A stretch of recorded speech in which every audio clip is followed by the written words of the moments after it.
Chapter. Okay okay, तो आइए probability के अंदर एक आखिरी चीज़ और बची है, आज उसको हम कवर कर लेते हैं। प्रोबेबिलिटी के अंदर देखो, बेसिकली अगर अपन उसको बर्ड आई व्यू से थोड़ा देखें और 1 मिनट लगा के मन ही मन सोचें, तो प्रोबेबिलिटी की शुरुआत होती है क्लासिकल डेफिनेशन ऑफ प्रोबेबिलिटी से। क्लासिकल डेफिनेशन ऑफ प्रोबेबिलिटी के बाद आती है दूसरी चीज़, सेट थ्योरी प्रोबेबिलिटी की। तीसरी इंपॉर्टेंट चीज़ आती है addition and multiplication of probability. चौथी इंपॉर्टेंट चीज़ आती है बेस थ्योरम। और बेस थ्योरम के बाद ये 3 छोटे छोटे टॉपिक होते हैं आखिरी के। 3 छोटे टॉपिक, पहला geometrical probability, mathematical expectation and आखिरी प्रोबेबिलिटी डिस्ट्रीब्यूशन। आइए आज अपन प्रोबेबिलिटी का लास्ट टॉपिक भी कवर कर लेते हैं, फिर आप आराम से सवाल वाल लगाइएगा। यस, सब बच्चे बिल्कुल ध्यान से सुनेंगे।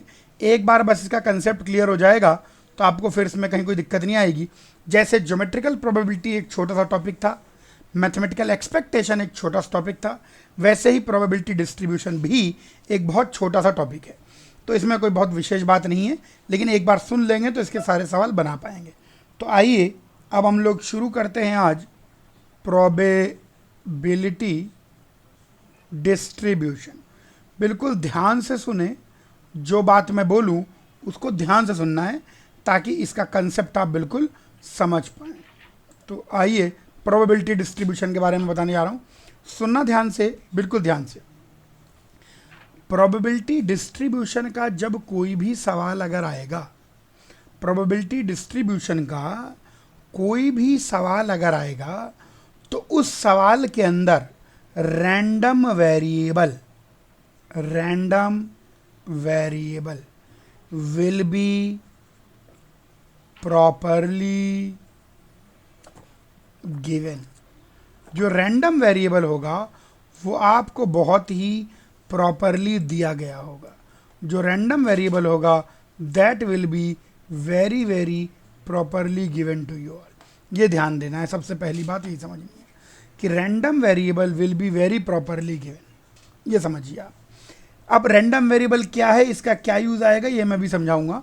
सबसे पहले आप ये समझिए कि प्रोबेबिलिटी डिस्ट्रीब्यूशन का कोई भी सवाल अगर दिया गया होगा तो उसके अंदर एक शब्द होगा रैंडम वेरिएबल। ये शब्द में रैंडम जरूर है, लेकिन रैंडम वेरिएबल आपको क्लियरली सवाल में दिया गया होगा। पहली चीज़ तो आप ये समझें, प्रोबेबिलिटी डिस्ट्रीब्यूशन का कोई भी सवाल अगर आता है तो प्रोबेबिलिटी डिस्ट्रीब्यूशन के अंदर रैंडम वेरिएबल आपको बिल्कुल क्लियरली गिवन होगा। आपको सवाल पढ़ के खुद से रैंडम वेरिएबल नहीं खोजना है।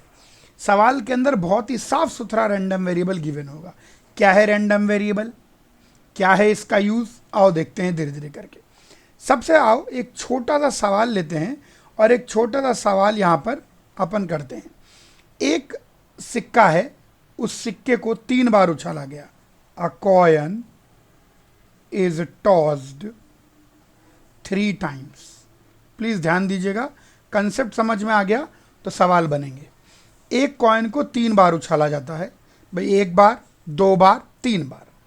और आगे दिया गया है random variable is number of times we get head.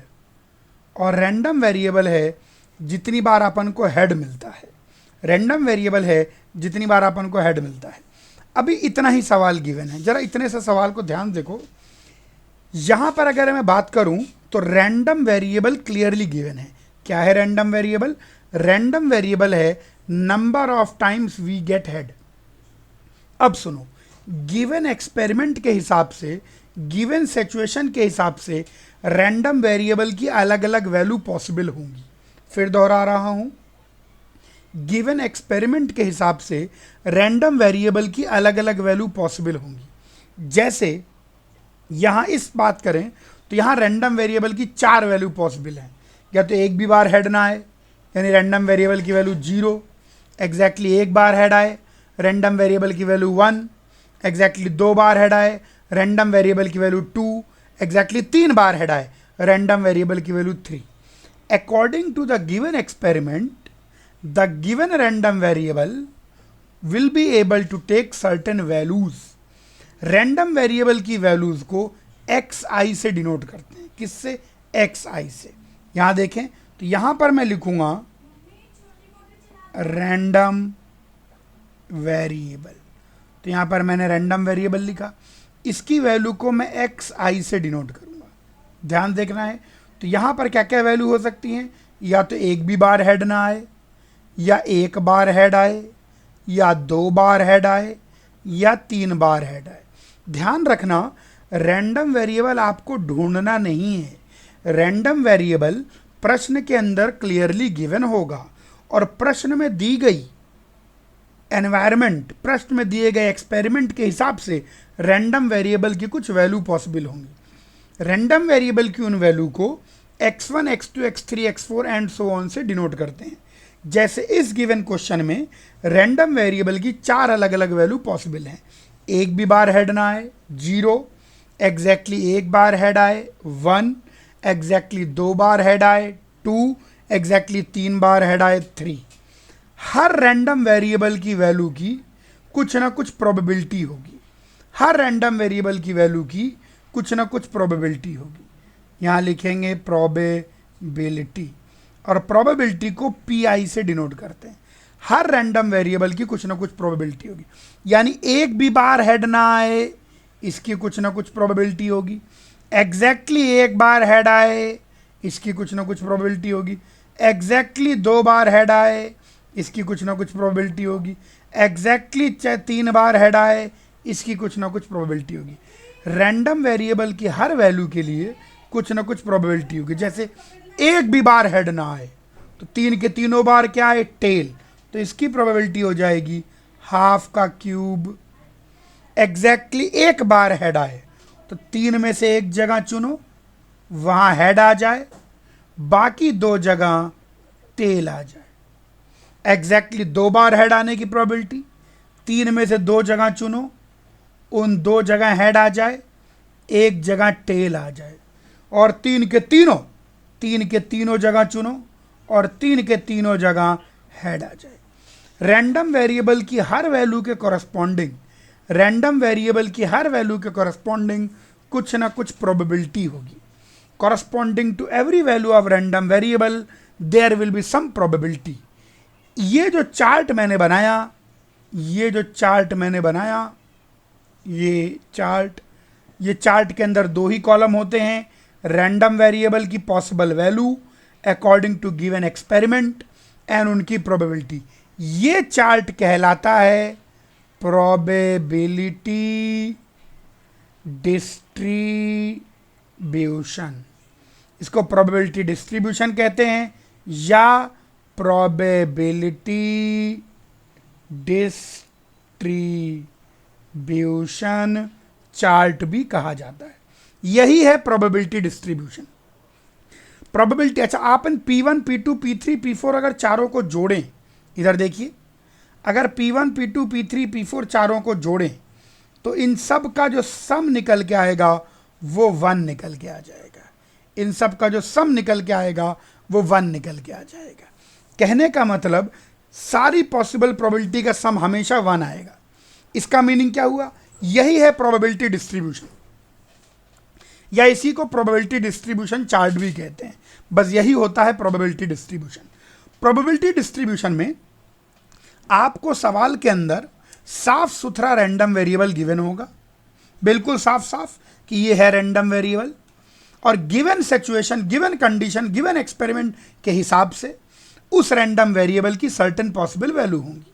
जैसे यहां पर इस क्वेश्चन के अंदर रैंडम वेरिएबल की चार अलग अलग वैल्यू हो रही हैं, और रैंडम वेरिएबल की हर वैल्यू के कॉरस्पॉन्डिंग कुछ ना कुछ प्रोबेबिलिटी होगी। जब आप रैंडम वेरिएबल की सारी वैल्यूज को और उसके कॉरस्पॉन्डिंग प्रोबेबिलिटी को ऐसे एक चार्ट में लिख देते हैं, ऐसे एक चार्ट में बता देते हैं, तो ये कहलाता है प्रोबेबिलिटी डिस्ट्रीब्यूशन। यही है प्रोबेबिलिटी डिस्ट्रीब्यूशन। सारी प्रोबेबिलिटी का सम हमेशा 1 आना चाहिए। अगर प्रोबेबिलिटी का सम 1 नहीं आ रहा है तो यानी आपने कोई ना कोई केस मिस कर दिया है। ये चार्ट हमको बताता है कि टोटल जो 1 की प्रोबेबिलिटी है उसका कितना कितना हिस्सा कौन कौन सी रैंडम वेरिएबल की वैल्यू को गया है। इस बात को हम लिख सकते हैं, ऐसे यहां लिख देता हूं, ध्यान से देखेंगे।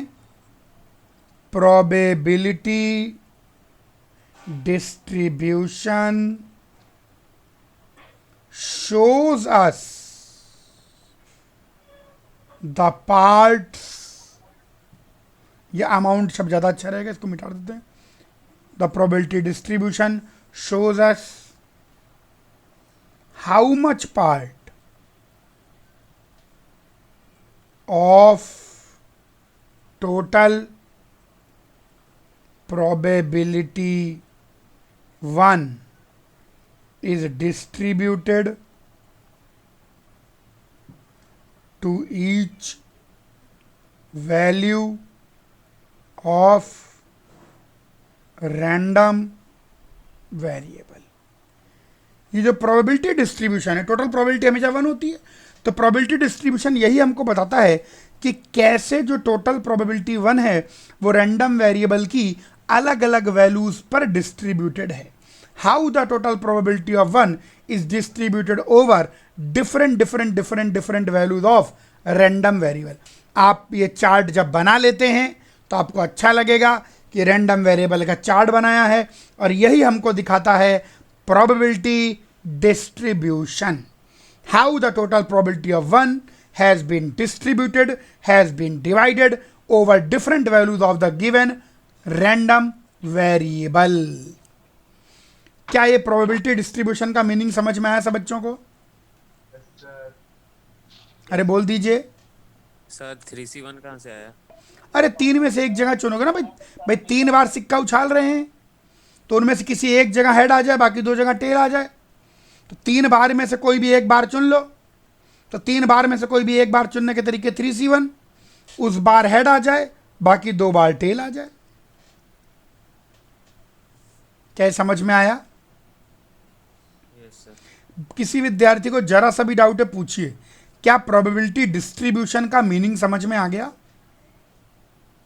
सर रैंडम वेरिएबल को हम लोग number of ways getting an event कह सकते हैं? नहीं, देखो मेरी बात सुनो. देखो इसीलिए मैंने 3-4 बार शुरू में दोहराया था. आपको रैंडम वेरिएबल के बारे में बिल्कुल चिंतित, व्यथित, पतित नहीं होना. क्वेश्चन में साफ साफ देंगे ये है रैंडम वेरिएबल. वो प्रश्न में जो दिया है वो मानना है आपको. मेरी बात समझ में आई? सबसे पहले इसीलिए देखो सबसे ऊपर की लाइन में मैंने यही लिखा है कि random variable will be properly given. मतलब बहुत साफ देंगे भैया ये रैंडम वेरिएबल है. वैसे आप जो कह रहे हैं वो कुछ मामले में सही होगा, कभी गलत होगा, लेकिन आपको इतना दिमाग लगाना ही नहीं है, क्योंकि जब प्रॉपरली कोई चीज़ दी जाएगी तो you do not have to think about it. So what is random variable that will be very explicitly, properly, carefully, amicably will be given in the question. आपको बस ये देखना है कि गिवन ए क्वेश्चन के हिसाब से उस रैंडम वेरिएबल की क्या अलग अलग वैल्यू हो सकती हैं और रैंडम वेरिएबल के हर वैल्यू की क्या क्या प्रोबेबिलिटी संभव है.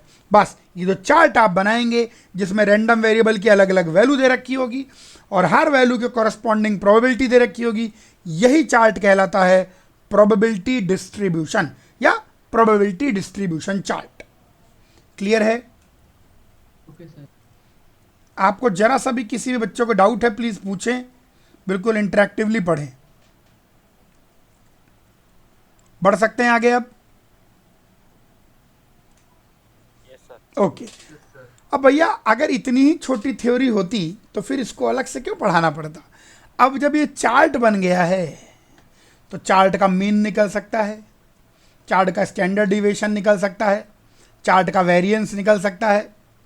आइए अब इनको देखें. अब मैं आपको बताऊंगा mean of probability distribution, variance of probability distribution, standard deviation of probability distribution. क्या आप लोगों को वेरिएंस और स्टैंडर्ड डिविएशन का रिलेशन पता है कि नहीं पता? Yes sir. क्या होता है वेरिएंस? किस स्क्वायर ऑफ वेरिएंस. हाँ, स्टैंडर्ड डिविएशन यहाँ लिख देता हूँ, शायद आप भूल गए हो. Standard deviation, standard deviation variance का स्क्वायर होता है. Root of variance. हाँ, रूट वेरिएंस. रूट होता है. Yes sir.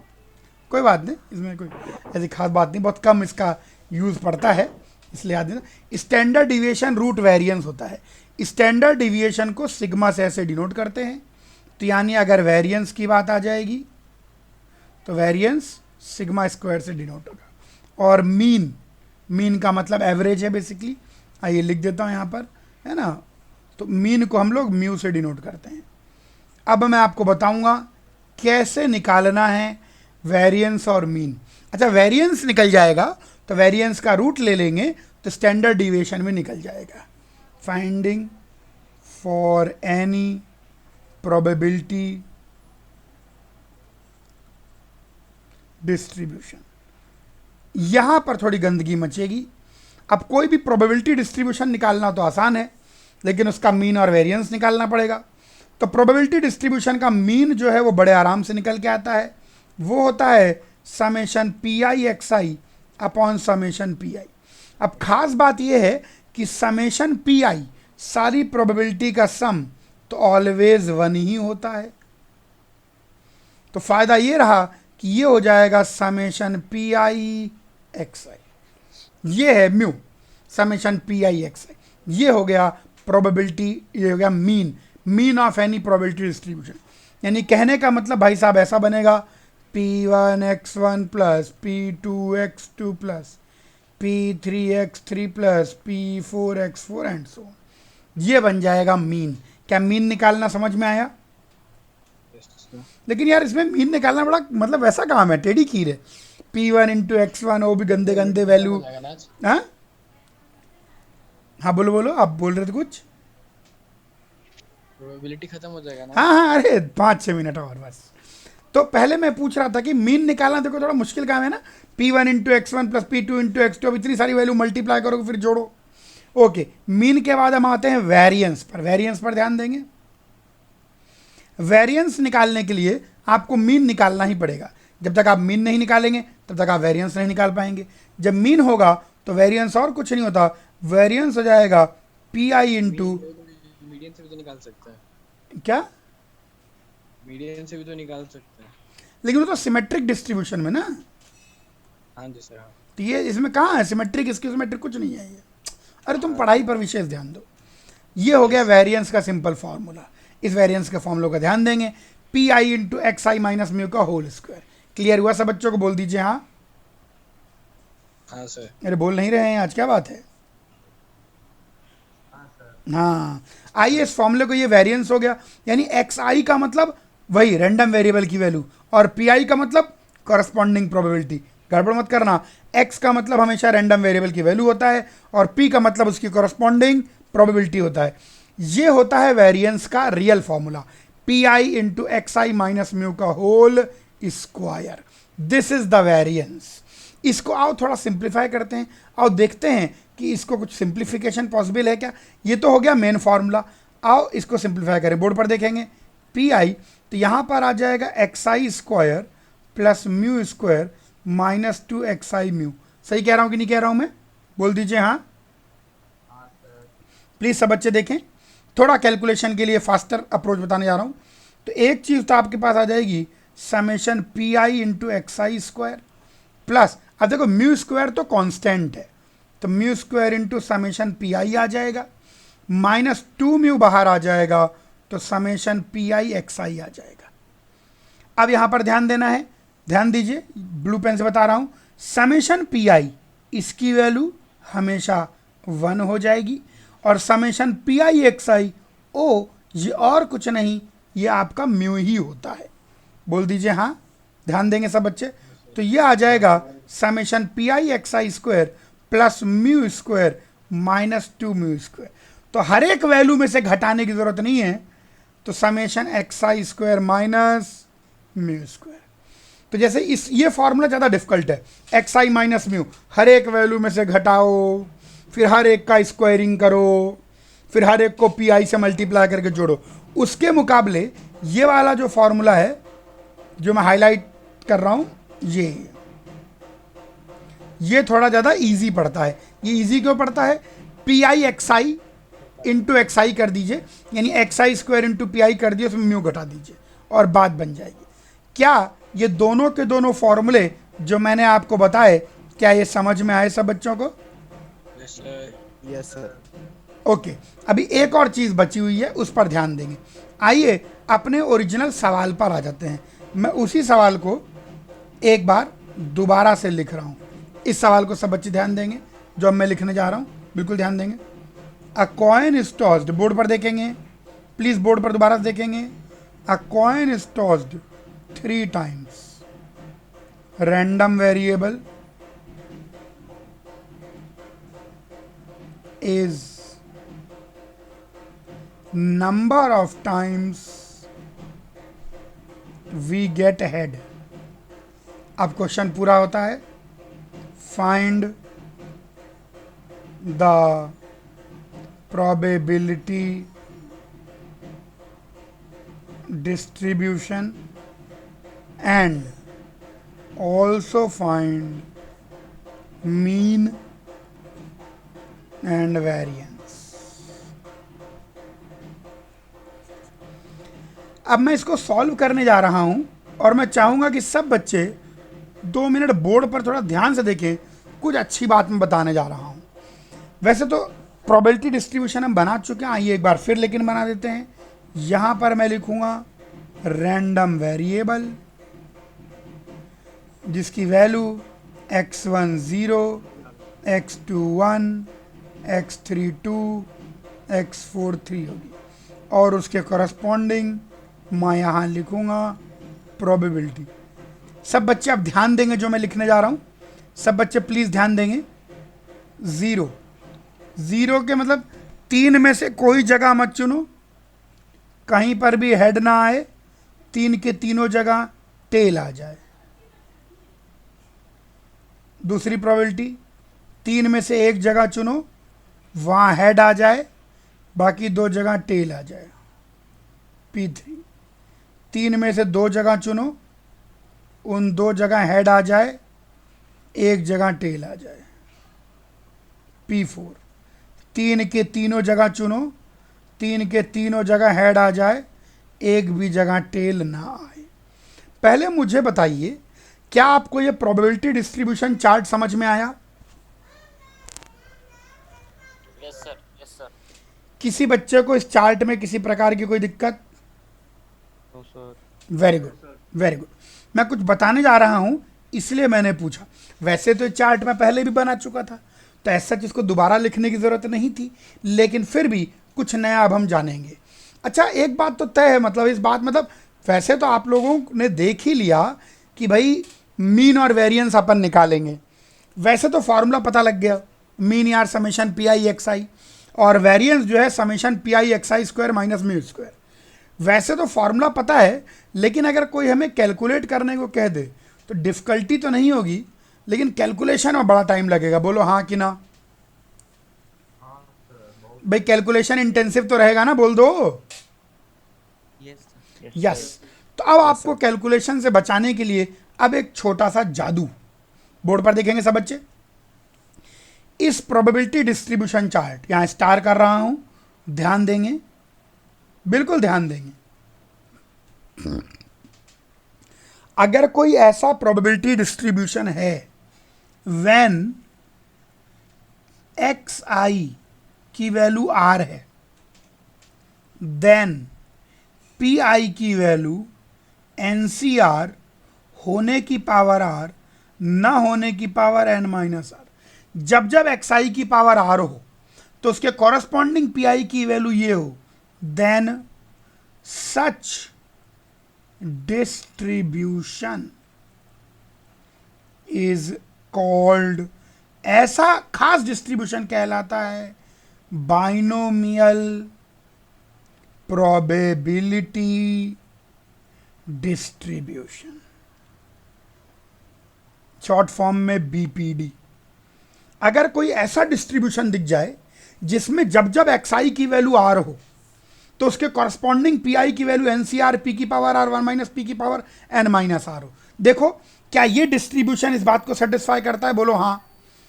देखो 3C0, देखो जब जब एक्स आई की वैल्यू आर है तो कॉरस्पॉन्डिंग पी आई की वैल्यू एन सी आर होने की प्रोबेबिलिटी की पावर आर इंटू ना होने की प्रोबेबिलिटी की power 1 minus r, binomial probability. तो यहां पर मैं कहना चाहूंगा और कहना पड़ेगा ही, बोर्ड पर देखते रहेंगे, कहूंगा मैं, कह दूंगा कि this is binomial probability distribution. क्या ये समझ में आया सब बच्चों को कि ये एक बाइनोमियल प्रोबेबिलिटी डिस्ट्रीब्यूशन है? बोल दीजिए हाँ। Yes, sir. कोई दिक्कत किसी को? अब सवाल ही उठता है कि यार गुरुजी बाइनोमियल प्रोबेबिलिटी डिस्ट्रीब्यूशन है नहीं है, अल्टीमेटली क्या फायदा हुआ? भयंकर फायदा हुआ। अब सब बच्चे बोर्ड पर देखेंगे, जैसे ही आपकी आंखें बाइनोमियल प्रोबेबिलिटी डिस्ट्रीब्यूशन को देखेंगी आपका मन खुशी से भर जाएगा। क्यों भर जाएगा? इस वजह से जो मैं लिखने जा रहा हूं। For any binomial probability distribution mean n into P होता है and variance n into p into 1 minus P होता है। वाह! अगर कोई भी बाइनोमियल प्रोबेबिलिटी डिस्ट्रीब्यूशन है तो उसका मीन निकालने में मजा आ जाएंगे। यानी अब मुझे अगर इसका मीन निकालना है तो वो आ जाएगा n इंटू 3 यानी 3/2। अगर मुझे इसका वेरिएंस निकालना है तो मेहनत नहीं करनी है, 3 इंटू हाफ 3/4। क्या बाइनोमियल प्रोबेबिलिटी डिस्ट्रीब्यूशन सब बच्चों को समझ में आया? Yes sir. Binomial probability distribution देखकर खुशी मिलेगी कि नहीं मिलेगी? यस सर, बहुत मिली। बिल्कुल खुशी मिलनी चाहिए, क्योंकि बाइनोमियल प्रोबेबिलिटी डिस्ट्रीब्यूशन अगर है तो उसका मीन और वेरिएंस निकालने के लिए जद्दोजहद मेहनत नहीं करनी पड़ेगी। और आप लोगों को तो खैर आलस पने के सभी काम भाते हैं और मीन तुरंत निकल जाएगा n इंटू पी। एन वही चीज़ है जो पी आई के फॉर्मूले में यूज़ की गई है और वेरिएंस निकल जाएगा n into p into 1 minus P. क्या ये क्लियर हुआ सब बच्चों को? आमतौर पर 99% केस में बाइनोमियल प्रोबेबिलिटी डिस्ट्रीब्यूशन ही आता है, लेकिन अगर in case binomial probability distribution नहीं आया तो उसमें कोई रोने की जरूरत नहीं, थोड़ी मेहनत कर लेंगे। क्या ये बात समझ में आई सब बच्चों को? क्या पूरा प्रोबेबिलिटी डिस्ट्रीब्यूशन, उसके मीन की कैलकुलेशन, उसके वेरिएंस की कैलकुलेशन समझ में आई? Yes sir. आगे समझ में? Very good very good very good. ये हो गया प्रोबेबिलिटी का चैप्टर ओवर। लेकिन एक क्या चीज बच्चे? ये कैसे आया? अरे यार इसका बहुत लंबा प्रोसीजर है पूरा, मतलब पूरा डेरिवेशन है एक्चुअली। जो फार्मूला है ना उसमें एक्स आई को आर रख दो, पी आई को एन सी आर पी की पावर आर रख दो, फिर बाइनोमियल थ्योरम के चैप्टर में कूद जाओ, समेशन ऑफ सीरीज निकालो, आ जाता है। मतलब पर उसका डेरिवेशन करके हम अपना मन खराब नहीं करेंगे, लेकिन यकीन माने जो मैंने लिखा है सब सही है। ओके, ये हो गया पूरी थ्योरी प्रोबेबिलिटी डिस्ट्रीब्यूशन की और साथ में प्रोबेबिलिटी की। आइए प्रोबेबिलिटी डिस्ट्रीब्यूशन पर एक दो सवाल प्रोबेबिलिटी के लगाते हैं, फिर डिस्कशन करते हैं। बोलो हाँ। अच्छा, अब आ जाइए, आओ प्रोबेबिलिटी डिस्ट्रीब्यूशन पर क्वेश्चन अटेम्प्ट करें सब बच्चे। 2 मिनट लगाइए। यस, 2 मिनट लगाइए, करिए, फिर मैं डिस्कस करूं इसको। आसान सा सवाल है, कोई विशेष बात नहीं है। अ कॉइन इज टॉस्ड 5 टाइम, 5 दफे भाई सिक्का उछाला जाता है। Find the mean and variance of probability distribution of appearance of heads on the tosses. Appearance of heads on the tosses. जैसे हमने इसको पढ़ा हम समझ गए कि ये है हमारा रैंडम वेरिएबल। आइए चार्ट लेकिन एक बार बना लेते हैं, थोड़ा अच्छा लगेगा। यहाँ पर अगर रैंडम वेरिएबल की बात करें तो रैंडम वेरिएबल की वैल्यू क्या क्या हो सकती है? x1, x2, x3, x4, x5, x6। एक भी बार हेड ना आए, एक बार हेड आए, 2 बार हेड आए, 3 बार हेड आए, 4 बार हेड आए या 5 के 5 बार हेड आ जाए। आइए उनके कोरस्पॉन्डिंग प्रोबेबिलिटी यहाँ पर हम लिखते हैं। एक भी बार हेड ना आए, 5 में से एक भी जगह मत चुनो, वहाँ कहीं हेड ना आए, 5 के 5 जगह टेल आ जाए। 5 में से एक जगह चुनो, वहाँ हेड आ जाए, बाकी 4 जगह टेल आ जाए। 5 में से 2 जगह चुनो, 4 लिख दिया गुरुजी। 5 में 2 जगह चुनो, 2 जगह हेड आ जाए, 3 जगह टेल आ जाए। 5 में 3 जगह चुनो, 3 जगह हेड आ जाए, 2 जगह टेल आ जाए। 5 में से 4 जगह चुनो, 4 जगह हेड आ जाए, 1 जगह टेल आ जाए। 5 की पांचों जगह चुनो, 5 की पांचों जगह हेड आ जाए, कहीं टेल ना आए। क्लियरली यहां से हम देख सकते हैं, क्या देख सकते हैं? Clearly this is binomial probability distribution. Clearly ये जो चीज़ गिवन है, ये जो प्रश्न गिवन है, क्लियरली यह बाइनोमियल प्रोबेबिलिटी डिस्ट्रीब्यूशन है। सो इसका मीन निकालना, n into p that is 5 into half which is 5/2। इसका वेरियंस निकालना, n into p into 1 minus p which is 5 into half which comes out to be 5/4। क्या पूरा समझ में आया? बोल दीजिए हाँ। यस सर, यस सर, अरे आया कि नहीं आया बच्चों? यस सर, आ गया। Very good very good very good. यहां पर आके ये प्रोबेबिलिटी एक तरीके से ओवर। आइए एक सवाल और करेंगे। एक सवाल और आप लोगों के लिए, ये लीजिए, आ गया है। 2 मिनट लगाइए, अटेम्प्ट करिए। Yes, try. ओके, तो मुझे उम्मीद है आपने अटेम्प्ट कर लिया होगा। आइए मैं करके बताऊं। देखो 10 मल्टीपल चॉइस करेक्ट क्वेश्चन है, 1 और मोर देन 1 करेक्ट। बिल्कुल आपका भाई बैठा है एग्जामिनेशन में। A student decides to mark the answers at random। पढ़ाई लिखाई गई तेल लेने। चलो अब सोचो वो कितने प्रकार से आंसर्स को मार्क कर सकता है। Total ways of marking the answers. 4 में से किसी एक चॉइस को टिक कर दे, या 4 में से 2 चॉइस को टिक कर दे, या 4 में से 3 चॉइस को टिक कर दे, या 4 के चारों चॉइस को टिक कर दे, तो किसी भी प्रश्न का उत्तर देने के 15 तरीके हैं। क्योंकि क्वेश्चन के अंदर साफ साफ लिखा हुआ है 1 और मोर देन 1 करेक्ट। तो भैया एक चॉइस को टिक करता है तो 4C1 तरीके से चुन के टिक कर सकता है। 2 चॉइस को टिक करता है तो 4C2 तरीके से चुन के टिक कर सकता है। 3 चॉइस को टिक करता है 4C3 तरीके से चुन के टिक कर सकता है। और 4 चॉइस को टिक करता है तो 4C4 तरीके से चारों के चारों चुन के टिक कर सकता है। तो total ways of marking the answer 15 है। प्रोबेबिलिटी ऑफ करेक्ट, लेकिन इन 15 में से कोई एक मार्किंग सही होगी तो उस सवाल के सही होने की प्रोबेबिलिटी 1/15 है,